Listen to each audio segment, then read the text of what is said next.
Welcome to my Game Week 9 Dream Teams recap. If you like the content I make, please subscribe and tell me in the comments how can I improve. I am generally pleased with the performance of the team since the low average points this week. A result of 51 points is not as high as expected, but given the circumstances of a lot of surprise results and performances, it's a game week I can take. So let's see each individual player's points and play. My starting goalkeeper Rui Patricio managed to score 1 point. One of the biggest surprises for me and as a whole for the Fantasy Premier League community was Wolves' 2-0 loss over Watford. I actually thought the game was going to go the other way around with Wolves managing to secure another clean sheet, but that was totally wrong assumption. Watford had most of the possession and passes in the game and scored 2 goals with their 3 shots on target. Patricio couldn't do much to save his team, but still a disappointing performance. My first defender is Matt Doherty, who managed to score 1 point. Another defensive player from Wolves. Matt Doherty was actually poor and was substituted in the 71st minute, and for the time spent on the field he couldn't do anything significant. So doubling up on Wolves' goalkeeper and defense was a bad idea, though Watford were without their goal scorer Troy Deeney. My second defender was Benjamin Mendy, who managed to score an impressive 10 points.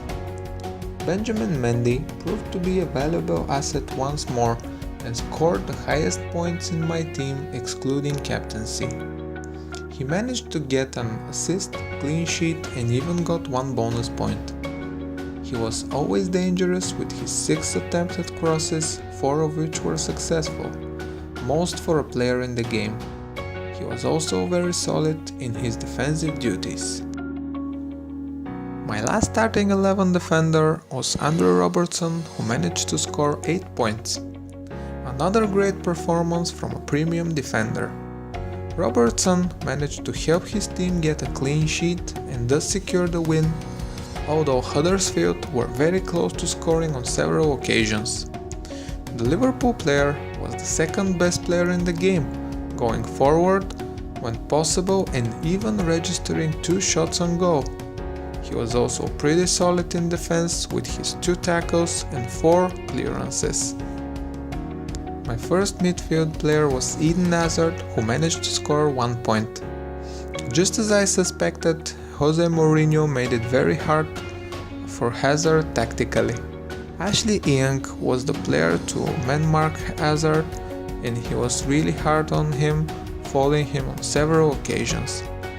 Eden Hazard blanked and he also received a yellow card, so his tally of 1 point is really bad news for all of us owning him in this game week.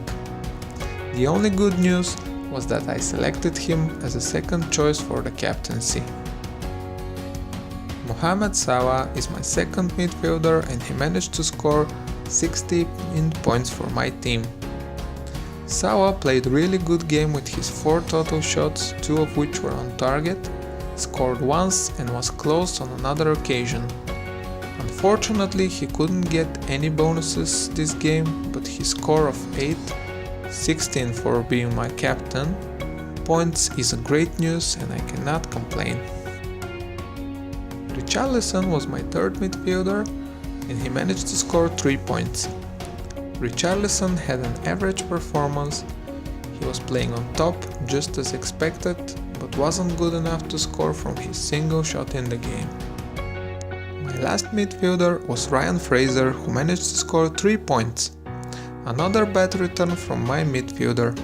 Ryan Fraser played 76 minutes, although he was doubtful. Unfortunately, he only managed to make 1 key pass and 1 accurate cross against the struggling team of Southampton. At least Bournemouth managed to get a clean sheet this game. My first forward was Callum Wilson, who managed to score 1 point. Bournemouth's failure to win for me was the second biggest surprise of the game week. I expected a lot of goals scored by Wilson and King, but both players failed to register even a single shot on target.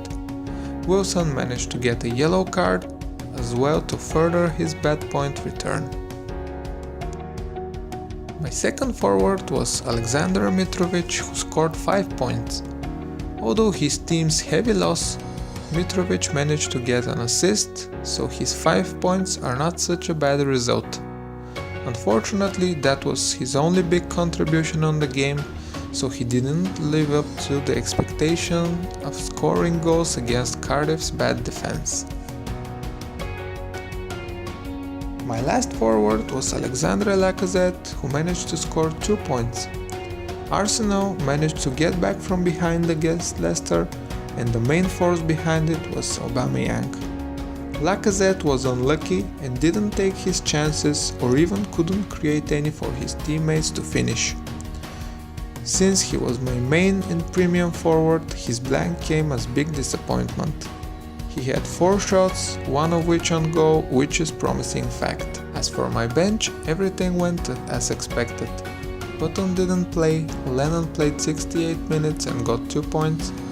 Bennett was a disappointment, played 90 minutes but got 0 points. Laporte is the big contributor on the bench, and my mistake was not including him in my team instead of Doherty for doubling up on City defenders. This was Game Week 9 Dream Team's result.